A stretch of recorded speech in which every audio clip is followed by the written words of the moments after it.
Hello, नमस्कार, कैसे हैं आप सब? आई होप कि सब अच्छे होंगे। बहुत-बहुत स्वागत है नील गाइडेंस में आपका। देखिए बेटा, मैंने प्रगति बैच के माध्यम से आपका पहला टॉपिक वर्ण का करा दिया है। आज हम पढ़ेंगे उसका दूसरा टॉपिक जो कि आपके सिलेबस के अकॉर्डिंग है। तो दूसरा जो टॉपिक है वो आपका आता है स्वर। स्वर की अगर हम बात करें तो वे वर्ण जो बिना किसी अन्य वर्ण के सहयोग से बोले जाते हैं, यानी इनका जब हम उच्चारण करते हैं तो किसी भी वर्ण की आवश्यकता हमें नहीं होती है। ठीक है, तो देखिए स्वरों की संख्या की अगर हम बात करें, स्वरों की संख्या कितनी होती है? 11 होती है, यानी कि कुल स्वर कितने होते हैं? 11।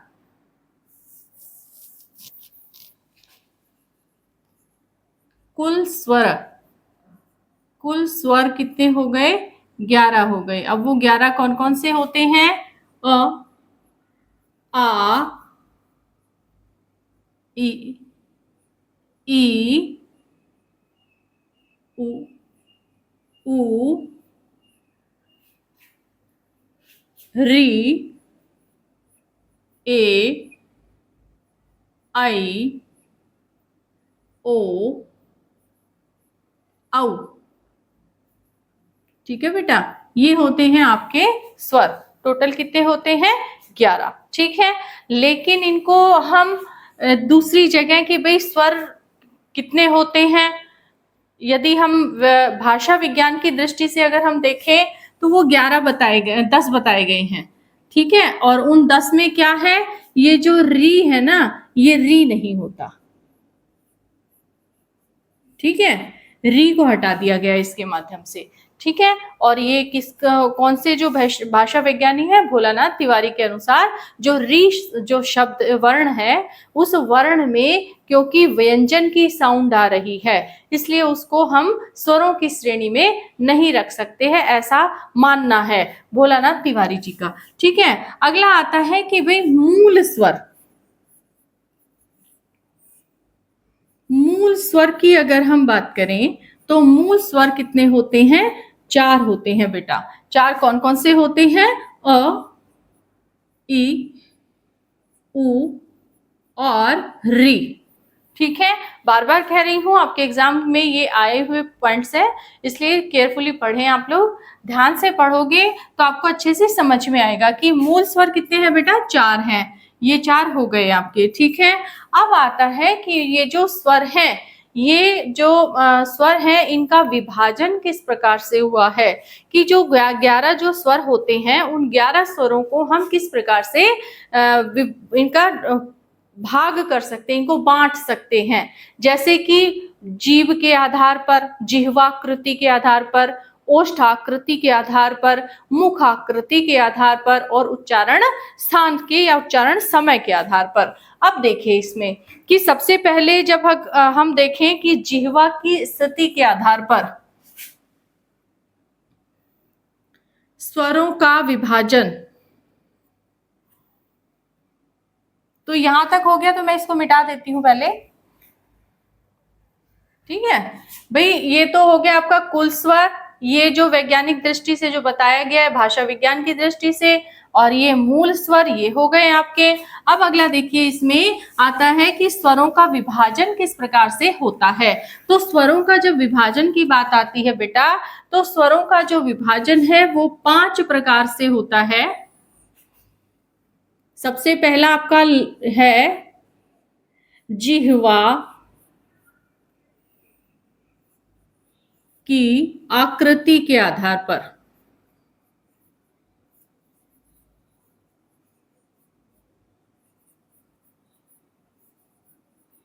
ठीक है, जीवा मतलब क्या हो गया? जीभ हो गई। क्या हो गया? जीभ। ठीक है, कि जिह्वा की स्थिति या आकृति के आधार पर, जिह्वा की स्थिति है ये, जिह्वा की स्थिति के आधार पर।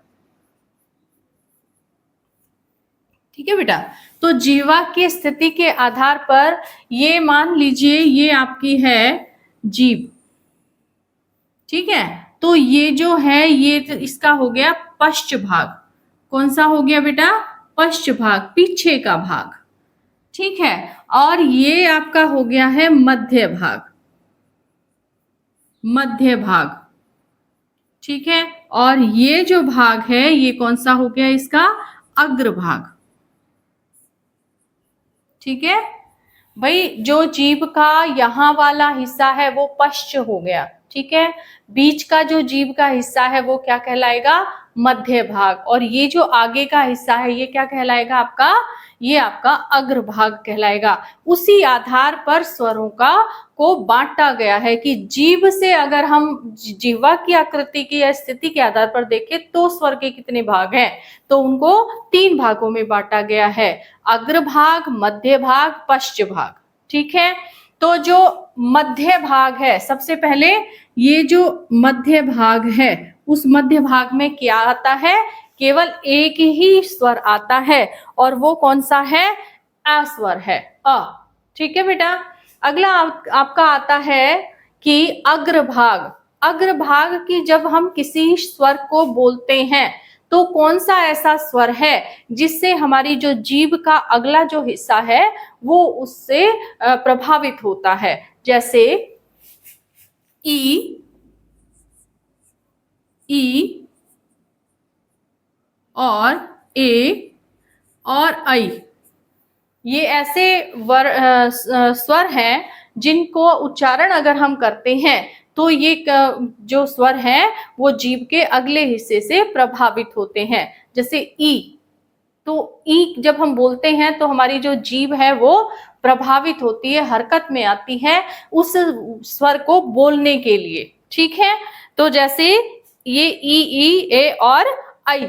अगला जो जितने भी स्वर, इन 5 के बाद जो भी स्वर रह जाते हैं री को छोड़कर, ठीक है, ये आप ध्यान रखिएगा बेटा, री नहीं है इसमें, तो वो जो भी है वो कहाँ आ जाएंगे, पश्च भाग में आ जाएंगे। तो पश्च भाग में कौन कौन से आएंगे, अब देखिए, आ,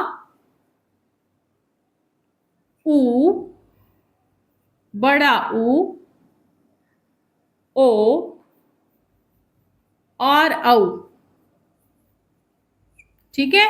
ये क्या कहलाएंगे, पश्च भाग। कौन सा भाग हो गया ये, पश्च भाग। तो जिह्वा की स्थिति के आधार पर जो स्वर के भेद हैं वो कितने होते हैं, 3 होते हैं, अग्रभाग, मध्य भाग, पश्च भाग। मध्य आपको हमेशा ध्यान रखना है, मध्य भाग जिह्वा की स्थिति के आधार पर कौन सा होगा, अ होगा, ठीक है। और अग्रभाग में जब हम बोलते हैं तो ई, जो आगे की जो जीभ है वो प्रभावित होती है। पश्च भाग आप बोल के देखो, अ, तो अ जब हम बोलते हैं तो हमारे यहाँ से जो साउंड है वो निकलकर आती है, हमारे जो जीभ का पिछला जो हिस्सा है वो जो हिस्सा है उसमें से आपको जो हरकत है वो पता चलती है। आप बोल के खुद बोलोगे तो आपको समझ में आएगा। आ जब आप बोलते हो तो ये हिस्सा प्रभावित होता है, ठीक है बेटा। जीभ का निचला हिस्सा, पश्च भाग, पीछे का भाग, ठीक है, समझ में आ गया। अगला इसमें देखिए, ये तो आपका हो गया जिह्वा की स्थिति के आधार पर। तो जिह्वा की स्थिति के आधार पर इसके 3 भाग हो गए, ठीक है, ये आपको समझ में आ गया। अगला देखिए, अगला है दूसरा भाग। दूसरा जो हो है आपका वो कौन सा है, वो आपका आता है ओष्ठाकृति के आधार पर। इसमें देखिए हम इसे एक्सप्लेन इस प्रकार से भी कर सकते हैं, अग्र, मध्य और पश्च, ठीक है बेटा। तो अग्र में कौन सा आ गया, अग्र में आ गया आपका ई और ए और आई, ठीक है। मध्य में क्या आ गया, केवल एक ही है। पश्चिम में क्या आ गया, जितने भी बाकी इसके अलावा जो रह गए वो किस में आ गए, पश्चिम में, जैसे आ, ऊ, बड़ा ऊ, ओ और औ, ठीक है, ये आप ध्यान रखिएगा। यहां तक कंप्लीट हो गया, समझ में आ गया। आगे चलें, चलो आगे देखिए। अगला क्या आता है आपका, ये है आपका ओष्ठ आकृति के आधार पर, ओष्ठाकृति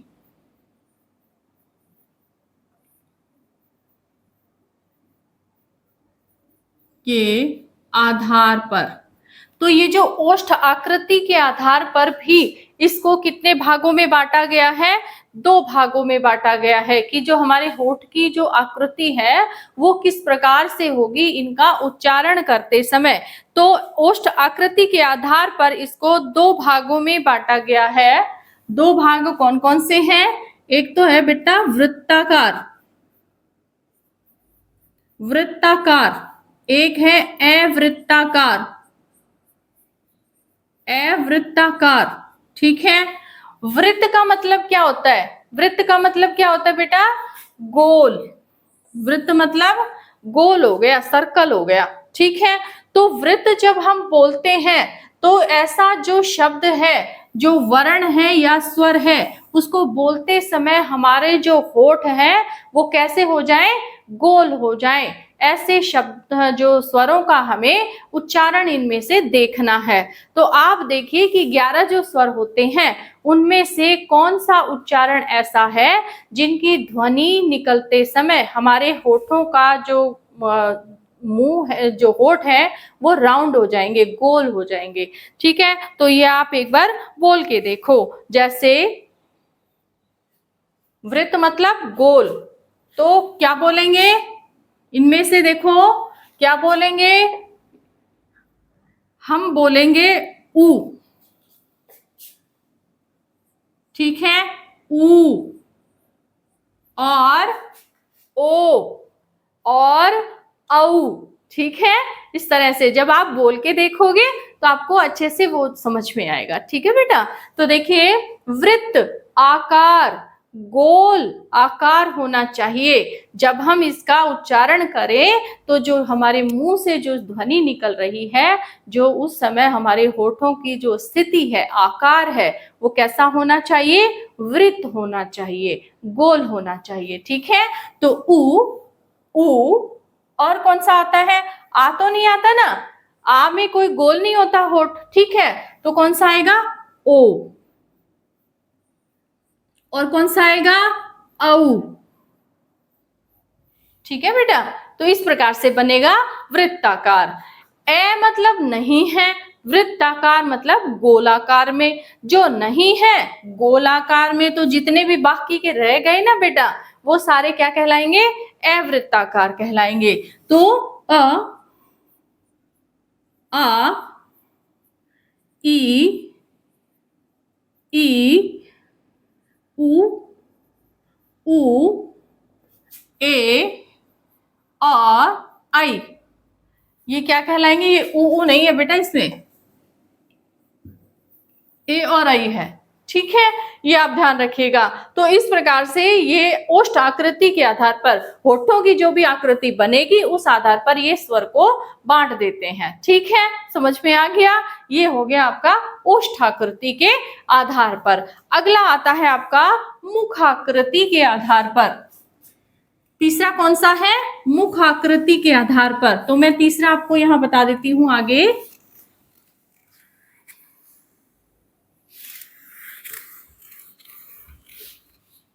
ये देखिए आपका पहला जिह्वा की स्थिति के आधार पर।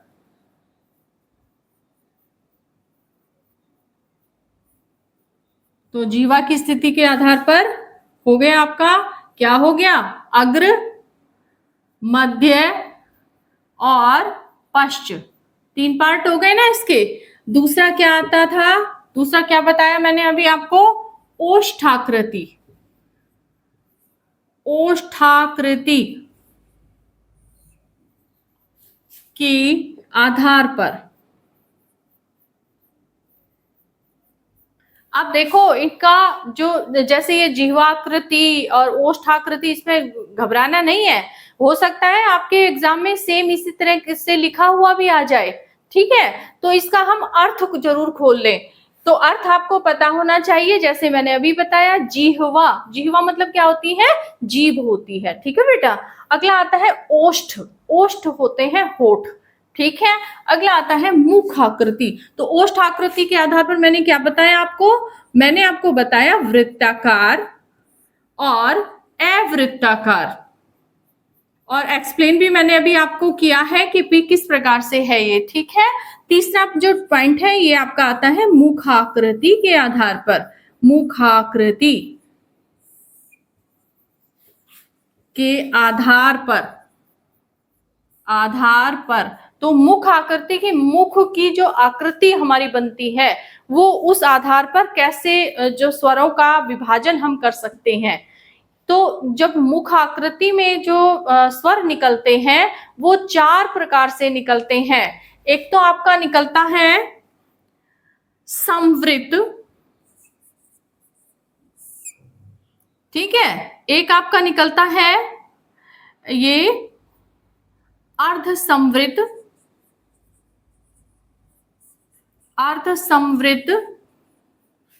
फिर है विवृत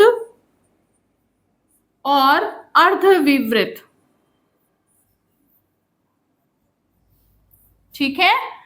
मुख की आकृति के आधार पर स्वरों को 4 भागों में बांटा गया है। 4 भाग कौन कौन से हैं?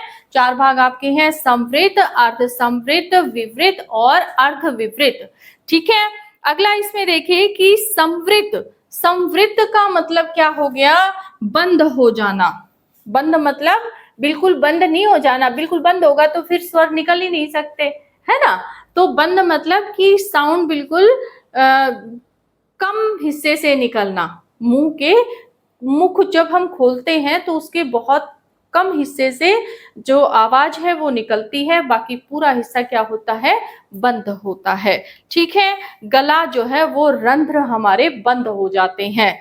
तो जैसे कि संवृत स्वर हम कहेंगे, संवृत स्वर कौन कौन से होते हैं?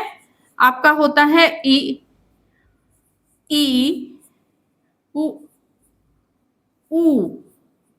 ठीक है। तो इसको जब हम बोलते हैं तो हमारे मुख में जैसे हमारे गले में रंध्र उत्पन्न होता है, ठीक है, रुकावट आ जाती है, ठीक है।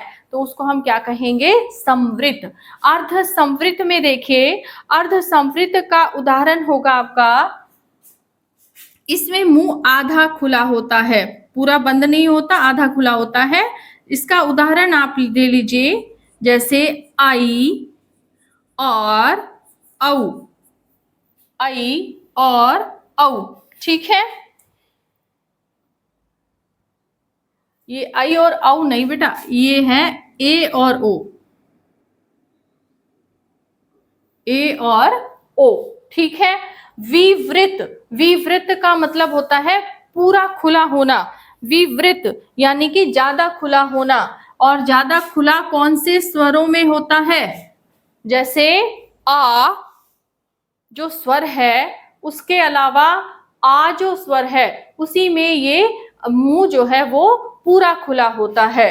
तो इसके लिए विवृत के लिए जो स्वर है वो कौन सा आ जाएगा? आ जाएगा। विवृत के लिए आ, ठीक है। तो संवृत में हमें पहचान क्या करनी है कि हमारे गले में रंध्र उत्पन्न होता है, हम जो है रुकावट आ जाती है। तो वो कौन कौन से स्वर होते हैं? ई,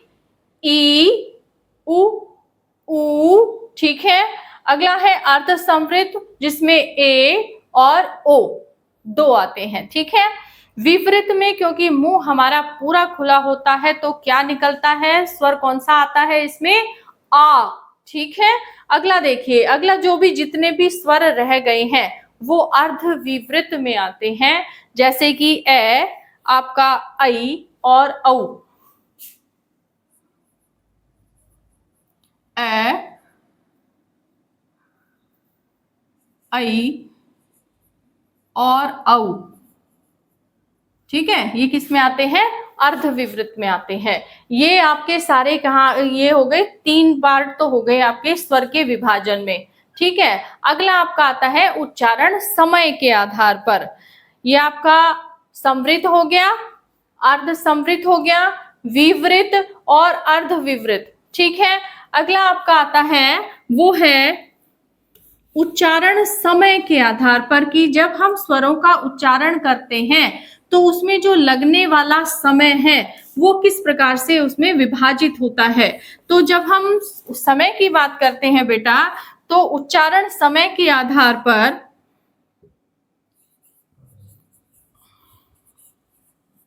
उच्चारण समय के आधार पर, तो उच्चारण समय के आधार पर इसके 3 भेद होते हैं। उच्चारण समय के आधार पर कितने होते हैं? 3 भेद होते हैं। कौन कौन से होते हैं? ये होता है ह्रस्व, दीर्घ और प्लुत। ठीक है, ये कौन कौन से होते हैं? ह्रस्व, दीर्घ और प्लुत। तो जो ह्रस्व स्वर है, मैंने आपको अभी ऊपर पढ़ाया था सबसे पहले जब क्लास शुरू की थी, मूल स्वर। तो जो मूल स्वर होते हैं वही आपके ह्रस्व स्वर भी होते हैं। तो अ, ई, उ और री, ये क्या होते हैं? आपके ह्रस्व स्वर होते हैं। ठीक है, जिनके बोलने में सबसे कम समय लगता है। ह्रस्व स्वर की पहचान क्या है? कि ऐसे स्वर जिनके बोलने में समय सबसे कम लगता है। ठीक है, अगला आता है कि दीर्घ स्वर किसको कहते हैं? अब ये जो दीर्घ स्वर है, दीर्घ स्वर ह्रस्व स्वर से दुगना समय लेता है। दीर्घ स्वर उच्चारण करते समय ह्रस्व से दुगुना समय लेता है। जैसे आ, ई, उ और बाकी के पीछे, ठीक है, सारे आ जाते हैं। अगला आता है प्लुत स्वर। तो जिनमें ह्रस्व और दीर्घ इन दोनों से ज्यादा समय लगता है, यानी तिगुना समय लगता है, ऐसे शब्दों को क्या कहते हैं? प्लुत कहते हैं। इसका प्रयोग इस आज के समय में बहुत कम हो गया है। ठीक है, लेकिन पहले संस्कृत के शब्द थे, उनके अनुसार इसका प्रयोग अधिक होता था। तो उस समय में ये जो शब्द है इसका प्रयोग अधिक होता था। ठीक है, तो इसका ये इस वर्ण का प्रयोग अधिक होता था। जैसे हे राम, ओम। तो ये जो उच्चारण जब हम करते हैं, इनका उच्चारण करते समय जो हमारे मुंह से लंबे समय तक जो ध्वनि निकलती है, तो इसका मतलब कि उसमें जो समय है वो कितना लग गया? अधिक मात्रा में लग गया। ठीक है, तो अधिक मात्रा में समय लगने के कारण ये क्या कहलाता है बेटा? प्लुत स्वर कहलाता है, प्लुत। ठीक है, जिसमें हर्ष और दीर्घ दोनों से ज्यादा समय लगता है। ठीक है बेटा, तो यहां तक आपका कंप्लीट हो गया। अगला इसमें देखिए, अगला आपका आता है, अगला इसमें है 5वां जो टॉपिक है वो है उच्चारण स्थान के आधार पर। उच्चारण स्थान के आधार पर, स्थान के आधार पर। तो उच्चारण स्थान के आधार पर इसको निरनुनासिक और अनुनासिक 2 भागों में इसको बांटा गया है। निरनुनासिक तो क्या है कि जिसको बोलते समय हम जो ध्वनि निकाल रहे हैं उसमें निर नहीं लिया जाता, अनुनासिक नाक का जो नाक से निकलने वाली ध्वनि है उसका कोई भी प्रयोग उसमें नहीं होता है। जैसे आ, ई, उ, री, ए, ऐ, ओ, औ। तो इनको जब हम बोल रहे हैं तो नाक का तो इसमें कोई प्रयोग हो ही नहीं रहा, नाक से कोई भी ध्वनि ही नहीं निकल रही है। ठीक है, लेकिन अगर हम इसको बोल दे अनुनासिक, ठीक है, तो अनुनासिक मतलब नाक का प्रयोग, यह नाक से निकलने वाली ध्वनि जो है उसका प्रयोग उसमें हुआ है, तो वो क्या कहलाएगी? जैसे अंग, ये यानी कि इसके ऊपर ये चंद्र बिंदु या बिंदी लग जाती है। ठीक है, ये लग जाता है। ठीक है, ये आप इसमें ध्यान रखिएगा। ये है आपका ये स्वर से संबंधित क्लास। अच्छा, इसके अलावा इसके यदि हम उच्चारण स्थान की अगर हम बात करें कि ये जो स्वर है ये मुंह के कौन कौन से हिस्से से निकल रहे हैं, तो देखिए, जो इसका एक छोटा सा चार्ट में यहाँ पे बना देती हूँ। सबसे पहले है ये 4-5 चीजें आपको याद करनी जरूरी है। कंठ, तालव्य या तालु भी कहते हैं इसको, मूर्धा, ये आपके एग्जाम में जरूर आते हैं क्वेश्चंस। ठीक है, कंठ, तालव्य, मूर्धा, कंठ तालव्य,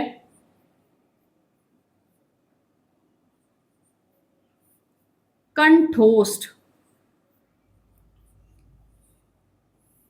ठीक है, और एक इसमें ओष्ठ हो रह गया। ठीक है बेटा, ये है एक, तो इनका आपको ध्यान रखना है। तो ये जो कंठोष्ठ है, कंठ, तालव्य, ओष्ठ, मूर्धन्य, कंठोष्ठ और कंठ तालव्य। ठीक है, ये आपको ध्यान रखना है। इसके बारे में मैं आपको बताऊं कि ये जो 11 स्वर है कौन कौन से हैं आपके, ये आपके मैं यहां ऊपर लिख देती हूं। ए, आ, ये टॉपिक बहुत जरूरी है बेटा, स्किप मत कीजिएगा प्लीज। ठीक है, ए, आ, ई, ई, ऊ, ऊ, री, ए, आई, ओ और औ, ये हैं आपके। ठीक है, अब हमें बताना है कि कौन सा इनमें से स्वर है जिसकी जो आवाज है या उच्चारण स्थान है वो कंठ है। तो हमें क्या करना होगा, ये जो ए और आ है, ये कहां से निकलता है, कंठ से ध्वनि निकलती है इसकी। कहां से निकलती है, कंठ से। आ, तो यहां से आवाज आ रही है। ठीक है, आप बोल के देखेंगे आपको पता चलेगा। ठीक है, तो ये क्या हो गया, कंठ हो गया। अगला है तालव्य, तो ई और ई, ये कहां से आती है इसकी आवाज, तालव्य, तालु से ऊपर, ई करते हैं तो ये जो जीभ है ये क्या हो जाती है, ऊपर की साइड चली जाती है, ई। ठीक है, तो ई और ई ये क्या हो गए आपके, तालव्य हो गए। ठीक है, अगला आपका आता है मूर्धा। मूर्धा यानी जीभ, जीभ का से हम कौन से स्वर को बोलते हैं, तो वो कौन सा होगा, री। बोल के देख लीजिए आप लोग, साथ के साथ बोलते रहें, री। री का जो उच्चारण स्थान है वो कौन सा होगा, मूर्धा। ठीक है, अब आ गया है ओष्ठ। ओष्ठ में क्या आएगा, ऊ और ऊ, ये है आपका ओष्ठ। ओष्ठ में क्या है, ऊ और ऊ। ठीक है बेटा, अगला आता है इसमें कंठ तालव्य, यानी कि ऐसे शब्द जो कंठ और तालु दोनों से मिलकर बने हो। तो ये आप ध्यान रखिएगा कि ये जो ए जमा ई, इन दोनों को मिलाकर ही क्या बना है, ए बना है। ठीक है, ये ध्यान रखिएगा आप लोग कि इनको मिलाकर क्या बना है, ए बना है। तो कंठ तो ये हो गया, तालव्य ये हो गया, दोनों को मिला दो तो दोनों का उच्चारण स्थान क्या हो गया, कंठ तालव्य। तो ये जो ए और आई ये दोनों ही किससे, इनका उच्चारण स्थान कौन सा हो जाएगा बेटा, कंठ तालव्य। क्या हो जाएगा, कंठ और तालव्य। ठीक है, ये आप ध्यान रखिएगा। अगला क्या आता है आपका इसमें, कि अगला आता है कंठोष्ठ।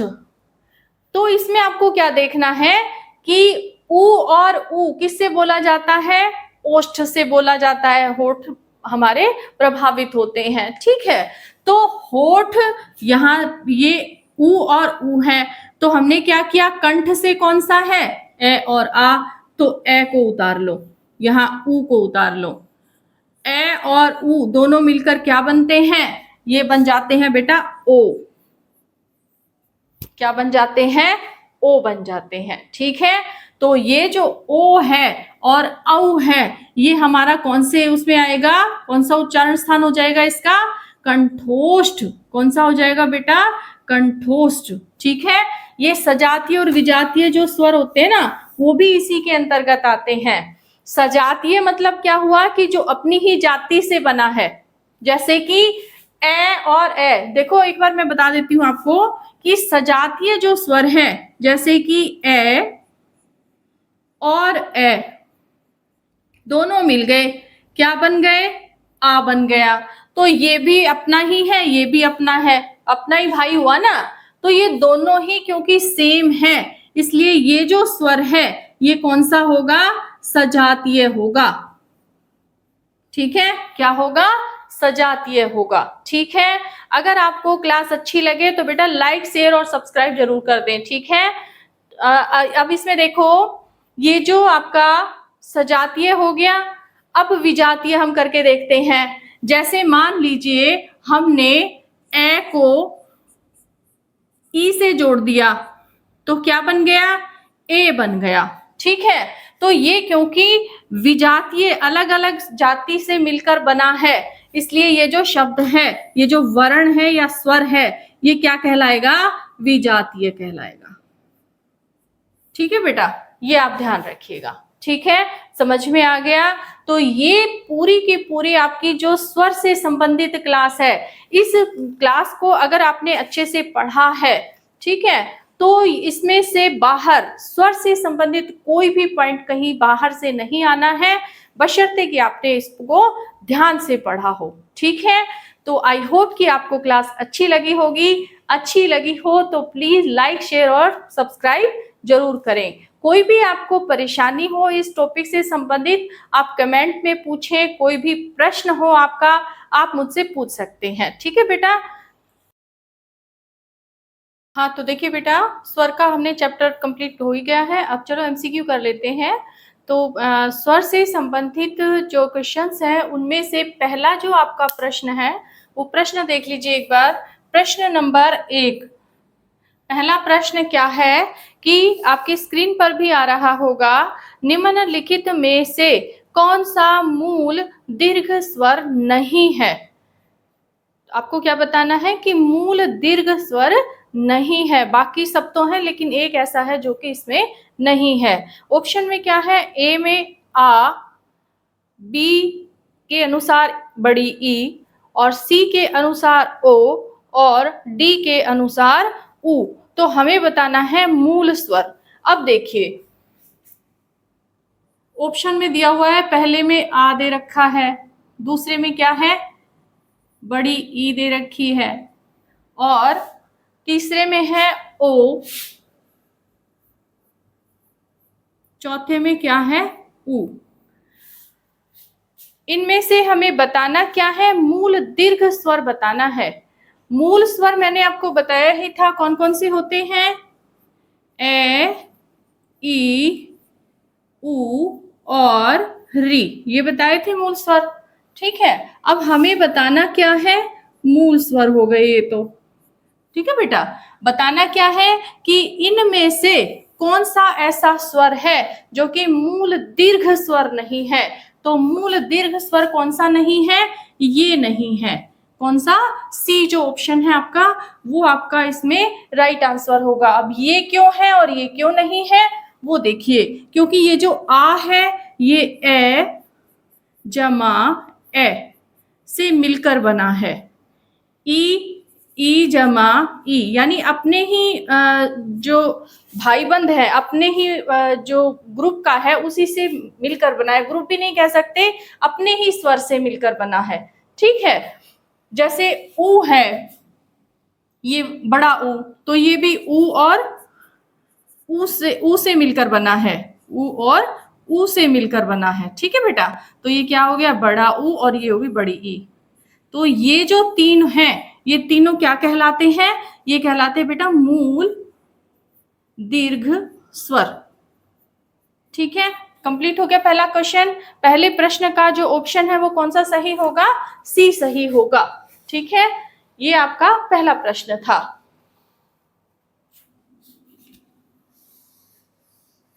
पहले का आंसर कौन सा? सी सही है। ठीक है, अगला प्रश्न आपका आता है पृष्ठ संख्या दूसरे प्रश्न के अनुसार हिंदी में ध्वनियां कितने प्रकार की होती हैं? अब देखो कि ध्वनि मतलब क्या होता है? वर्ण, वर्ण को ही क्या कहा गया है, ध्वनि कहा गया है। तो हिंदी में जो ध्वनियां होती हैं वो कितने प्रकार की होती हैं ये आपको बताना होगा। तो ध्वनि क्या हो गई, ध्वनि यानी कि वर्ण हो गई। अब ये ध्वनि जो है ये कितने प्रकार की होती है, दो प्रकार की होती है। कौन कौन सी, स्वर और व्यंजन। या हम कह लें कि वर्ण कितने प्रकार के होते हैं, दो प्रकार के होते हैं, स्वर या व्यंजन। ठीक है, समझ में आ गया। तो देखिए जो प्रश्न क्या कह रहा है कि हिंदी में ध्वनियां कितने प्रकार की होती हैं। ऑप्शन हमारा है ए में 2, बी में 4, सी में 5 और डी में 6। ठीक है, तो ऑप्शन कौन सा सही आएगा, प्रश्न संख्या दूसरी का ऑप्शन ए सही है। ठीक है, आप मिला लीजिए। और किस प्रकार से सही है ये भी मैंने एक्सप्लेन कर दिया है। अब मैं थोड़ा सा टाइम दूंगी आपको। वैसे तो आप वीडियो को पॉज करके अपना आंसर देख के और फिर मिला सकते हो चाहो तो। ठीक है, ऐसे भी कर सकते हो आप। अगला जो प्रश्न संख्या तीसरी है वो है मात्रा के आधार पर स्वर कितने प्रकार के होते हैं।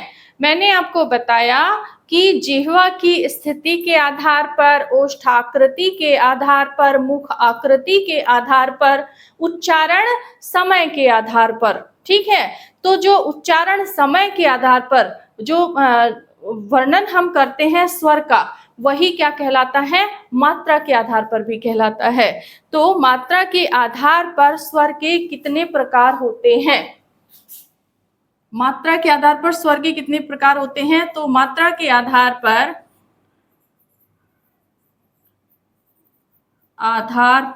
बताओ कितने होते हैं, कितने स्वर होते हैं, 3 होते हैं बेटा। ह्रस्व, दीर्घ और प्लुत। ठीक है, ये 3 होते हैं। ठीक है बेटा, मात्रा के आधार पर। तो हमें ऑप्शन इसमें कौन सा सही होगा, ऑप्शन होगा बी, प्रश्न संख्या तीसरे का, प्रश्न संख्या तीसरी का बी ऑप्शन सही है। ठीक है, अगला देखिए, अगला प्रश्न संख्या है चौथा। चौथे प्रश्न के अनुसार, प्रश्न संख्या 4 के अनुसार जिह्वा के आधार पर स्वर कितने प्रकार के होते हैं। जिह्वा के आधार पर स्वर कितने प्रकार के होते हैं ये आपको बताना है। तो बताओ कि कितने होते हैं। मैंने आपको इसका थोड़ा सा बना के भी दिखाया था। ठीक है, तो आप बताइए। ये हो गया अग्रभाग, ठीक है, ये हो गया मध्य भाग और ये हो गया पश्चिम भाग। तो कितने हो गए, 3 हो गए। कितने हो गए, 3। तो प्रश्न संख्या 4 में कौन से ऑप्शन में 3 आ रहा है ये आपको देखना है, बी में आ रहा है। ठीक है, प्रश्न संख्या 4 के बी में क्या आ रहा है, 3 आ रहा है। तो ये ऑप्शन हमारा सही होगा। ठीक है, अगला देखिए। इसमें देखिए बेटा, पूरा जो आपको हर टॉपिक से लेकर साथ पे चल रही हूँ, वर्ण, स्वर, अगला चैप्टर आपका व्यंजन का होगा। ठीक है, तो इस प्रकार से और प्रयास यही है कि सारे जो क्वेश्चंस हैं सभी उसमें आ जाएं। ऐसा मैं मतलब एमसीक्यू है, प्रीवियस ईयर क्वेश्चंस है, सारे मैं उसमें रख रही हूँ। ठीक है, तो इससे जो भी आपका कॉन्सेप्ट है पूरा का पूरा क्लियर हो जाएगा। स्वर, वर्ण और व्यंजनों से संबंधित जो भी टॉपिक आपके आएंगे सभी से संबंधित प्रश्न आपसे कराए जाएंगे ताकि कुछ छूट ना जाए। ठीक है, तो देखिए अगला जो प्रश्न आपका है प्रश्न संख्या 5वीं। प्रश्न संख्या 5 के अनुसार 5वां प्रश्न क्या है कि ई, च, छ, ज, झ आदि का उच्चारण किस से होता है। अब इसमें क्योंकि व्यंजन भी साथ में दे दिया गया है लेकिन हमें तो स्वर भी साथ में दे रखा है, तो प्रश्न का आंसर तो देना ही है। ठीक है, तो जो ई और ई है, मैंने आपको उच्चारण स्थान के आधार पर बताया था कि जो उच्चारण स्थान है उसके अंतर्गत जो ई और ई है वो कौन से हमारे गले के कौन से हिस्से से उसकी आवाज निकलती है, ये हमें ध्यान देना है। तो ये जो ई और ई है, ये कहाँ से निकलती है, इसका उच्चारण स्थान कौन सा है बेटा, वो है तालव्य। क्या है, तालव्य है। इसलिए च, छ, ज, झ, ये जो है उसका भी उच्चारण स्थान जो है वो व्यंजनों के अनुसार कौन सा होगा, तालव्य होगा। ठीक है, तो इसलिए इसमें जो हमारा ऑप्शन है प्रश्न संख्या 5वें की, वो कौन सा होगा आपका, डी होगा। कौन सा होगा, डी, कि ई और ई का उच्चारण स्थान कौन सा है, तालव्य होता है। ठीक है, अगला इसमें देखिए प्रश्न संख्या 6, छठा प्रश्न देखिए, जिनका उच्चारण स्वतंत्रता से होता है और जो व्यंजन के उच्चारण में सहायक होते हैं, जिनका उच्चारण स्वतंत्रता से होता है और जो व्यंजन के उच्चारण में सहायक होते हैं। आपको ये बताना है कि इसमें ये जो प्रश्न है ये इसका आंसर क्या होगा। भाई स्वतंत्र उच्चारण किसका होता है, स्वरों का। स्वर क्योंकि बोलते समय, स्वरों का उच्चारण करते समय किसी की जरूरत नहीं होती, वो अपने आप में स्वतंत्र हैं। ठीक है, तो इसीलिए स्वतंत्र जो वर्ण है वो कौन सा हो गया, स्वर हो गया। लेकिन व्यंजन को बोलते समय हमें किसका सहयोग लेना पड़ता है, हमें स्वरों का सहयोग लेना पड़ता है। ठीक है, तो हम जब स्वरों का सहयोग लेते हैं, इसमें जो ऑप्शन है वो देखिए, ए में स्वर, बी में सर्वनाम, सी में संज्ञा और डी में उपसर्ग। अब क्योंकि व्यंजनों को बोलते समय स्वरों का जरूरत होती है, उसका सहयोग हम लेते हैं, इसलिए इसमें ऑप्शन कौन सा सही आएगा, ए सही आएगा। ए में स्वर है ना, किसका सहयोग लेते हैं, स्वरों का। ठीक है, अगला प्रश्न है प्रश्न संख्या 7वीं, निम्नलिखित में से कौन दीर्घ स्वर नहीं है। अब ये प्रश्न देखिए आप, मैंने आपको बताया कि मात्रा के आधार पर स्वर के 3 भेद बताए अभी। तो मात्रा के आधार पर जो स्वर के 3 भेद बताए, उसमें मैंने बोला ह्रस्व, दीर्घ और प्लुत। ठीक है, अब इसमें प्रश्न ये है कि निम्नलिखित में से कौन दीर्घ स्वर नहीं है। तो दीर्घ स्वर कौन सा नहीं है, ह्रस्व जिसको बोलने में सबसे कम समय लगता है, दीर्घ जिसको बोलने में उससे दुगुना समय लगता है, प्लुत जिसको बोलने में इन दोनों से ही तिगुना समय लगता है। ठीक है, तो हमें ऑप्शन में दे रखा है, ऑप्शन ए में ई, बी में बड़ी ई, सी में ए और डी में आई। ठीक है, बताना क्या है, दीर्घ स्वर नहीं है।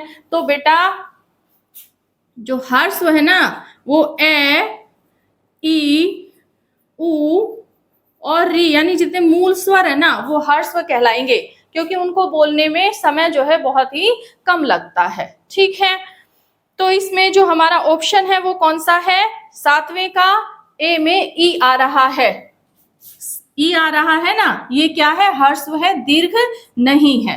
ठीक है, तो इसलिए ऑप्शन जो है 7वें का कौन सा आएगा, ए आएगा।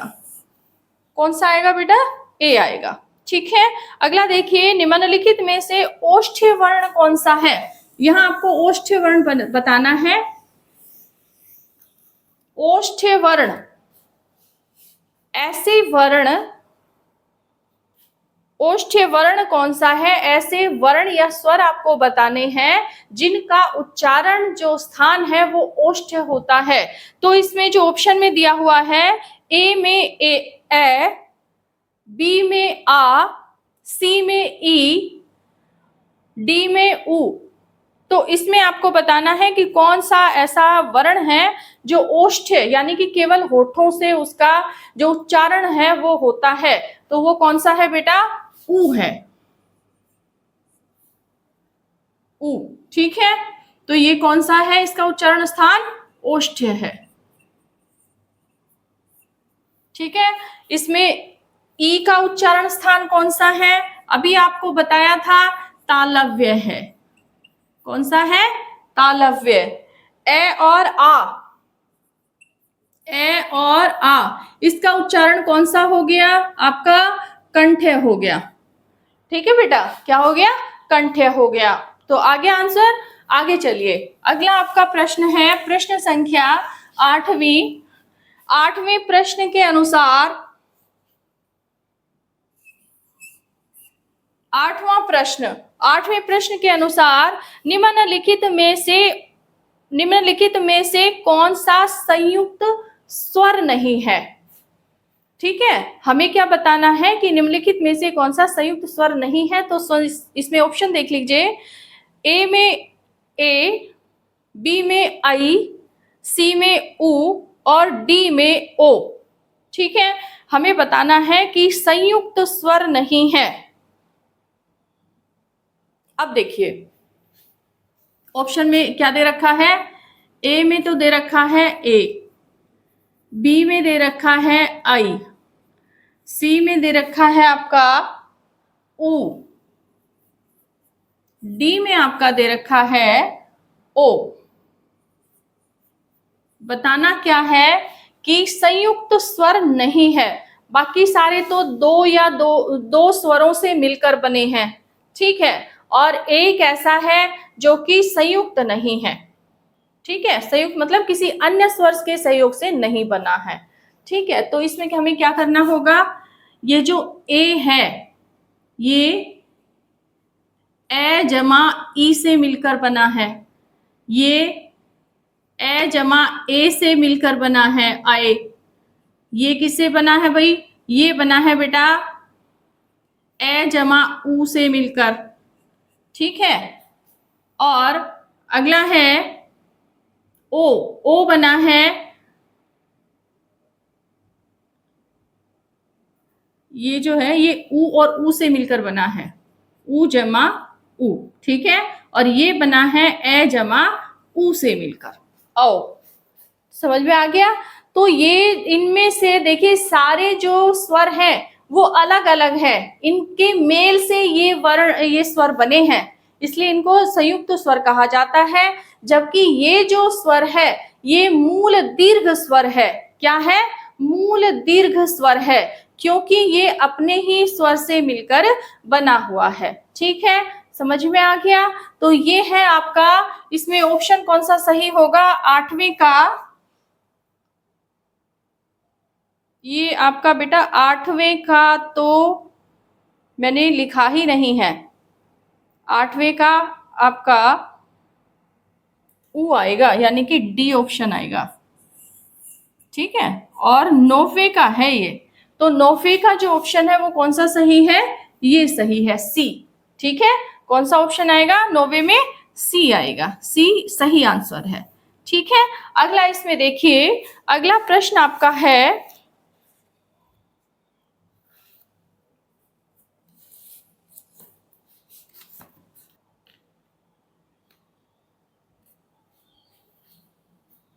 हाँ तो इसमें देखिए बेटा प्रश्न संख्या 10, 10वां प्रश्न है। 10वें प्रश्न के अनुसार हिंदी वर्णमाला में स्वरों की संख्या कितनी है।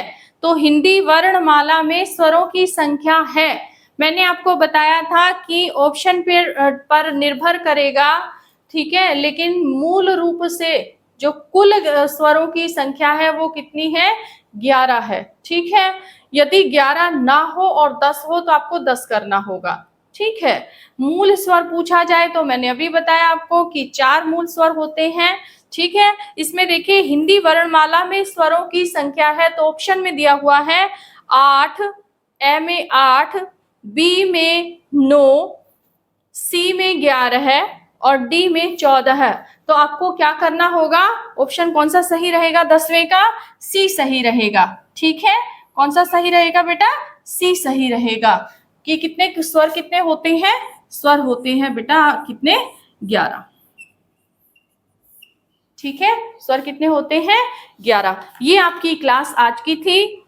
आपको स्वर का चैप्टर आपका कंप्लीट हो गया है। ठीक है, एक मैं आपको बताऊं कि कल मैंने आपसे वर्ण वाला जो चैप्टर आपको कंप्लीट कराया था, उसमें ये जो शब्द वर्ण हैं, अढ़ और अड़े, ये इन दोनों में ही इनको बेटा द्विगुण व्यंजन कहते हैं, द्विगुण। ठीक है, और इसको उत्क्षिप्त व्यंजन भी कहते हैं, उत्क्षिप्त, और ताड़नजात भी कहते हैं। ये अगली जो आपकी व्यंजन की क्लास आएगी उसमें मैं और अच्छे से बता दूंगी, ताड़नजात भी कहते हैं। ठीक है, तो वहां पे मैंने यहाँ पे द्वित्व लिख दिया था। ठीक है, तो ये आएगा क्या? द्विगुण आएगा। ठीक है, ये आप ध्यान रखिएगा। ठीक है, तो आई होप कि आपको क्लास अच्छी लगी होगी। अच्छी लगी हो तो प्लीज लाइक, शेयर और कमेंट करें।